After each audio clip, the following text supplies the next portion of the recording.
Hello Cowboys Nation, welcome to another video, and without further ado, let's get to another round of news from America's team. Cowboys Dak Prescott trade still future possibility despite clause. The Cowboys deal with Dak Prescott is done, a record-breaking $240 million contract over 4 years in which $231 million is guaranteed. Those are the headline aspects of the deal, but the details have begun to come out as well. Some of those became public thanks to Cowboys VP Stephen Jones himself, who appeared on 105.3 The Fan in Dallas to talk about getting Prescott signed. And two aspects of Prescott's last contract, a clause guaranteeing the team won't use the franchise tag and a no-trade clause, are in the new contract, too, Jones said. The franchise tag aspect of the deal is no surprise. In fact, the way franchise tags are structured, they're almost useless when you have quarterbacks' salaries skyrocketing the way they have in recent years. Jones explains that, but also had an interesting take on the possibility of some future Prescott trade. He did not rule it out, and pointed to other situations in which a quarterback was dealt despite having a no-trade clause. Cowboys VP Stephen Jones, both sides understand when it's time. Here's how Jones explained the decision to take a franchise tag off the table, via the Dallas Morning News.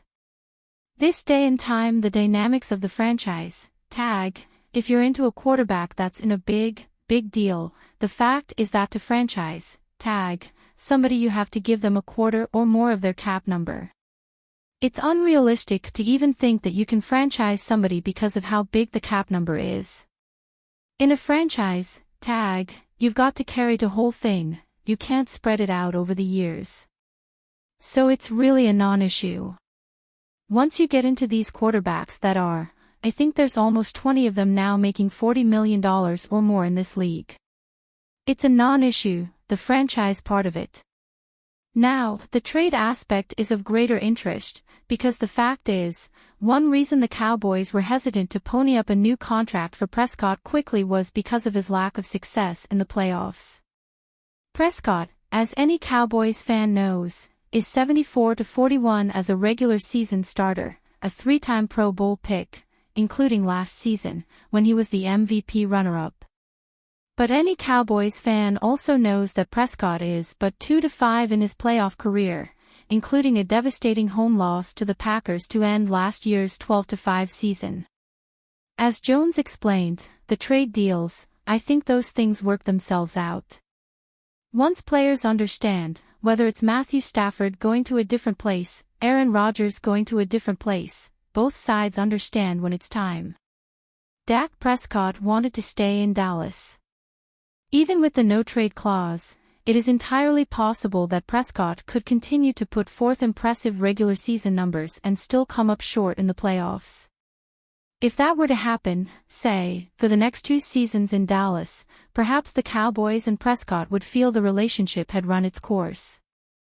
Jones left that door open, citing Rodgers and Stafford as examples of that no-trade quarterbacks being traded elsewhere.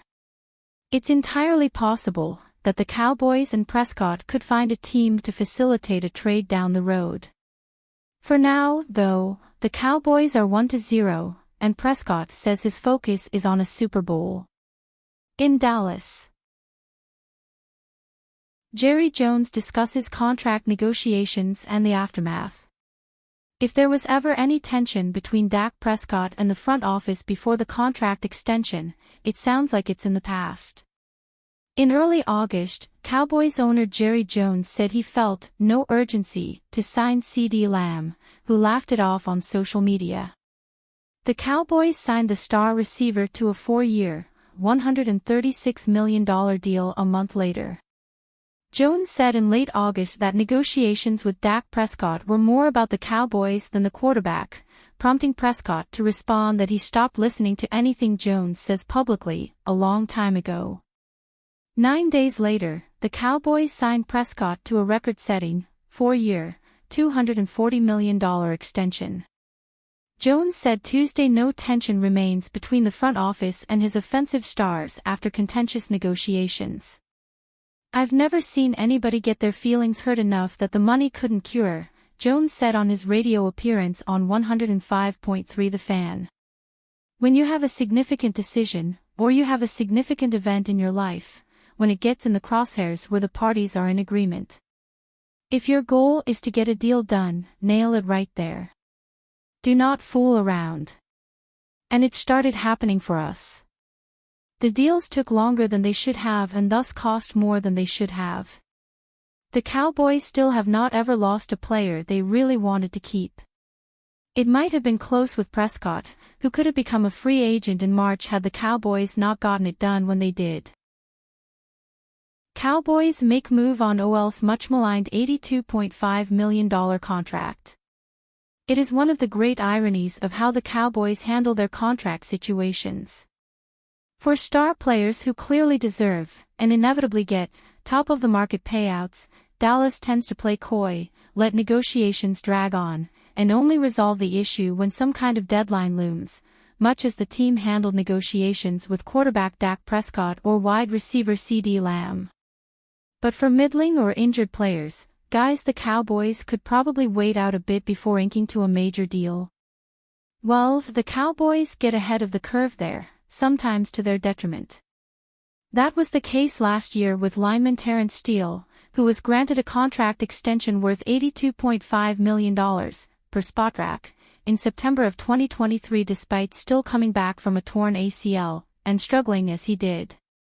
Steele had a rough go of things as he came back from the injury, rating a grade of 50.8 as a blocker at Pro Football Focus, which ranked him 256th out of 329 graded linemen on the season. Steele had the fourth worst grade of any lineman with at least 1,000 snaps played in 2023. This week, despite all that, the Cowboys made a move on Steele's bloated, albatross contract, converting $4.5 million in 2024 salary to a signing bonus and creating a bit more cap space in the process. Cowboys likely to roll cap room into 2025. That report came via ESPN's Todd Archer, who wrote on Twitter/X, the Cowboys have reworked the contract of right tackle Terence Steele, opening up $4.5 million in salary cap space. Add that to cap space saved on Dak Prescott, CeeDee Lamb contracts this year to the money that will most likely be carried over to 2025, $20 million plus. In other words, if you're hopeful that the Cowboys made the move on Steele as a way to bring in the likes of disgruntled Jets pass rusher Haason Reddick or possibly disgruntled receiver Davante Adams, don't hold your breath. The Cowboys still have a contract to work out with star linebacker Micah Parsons.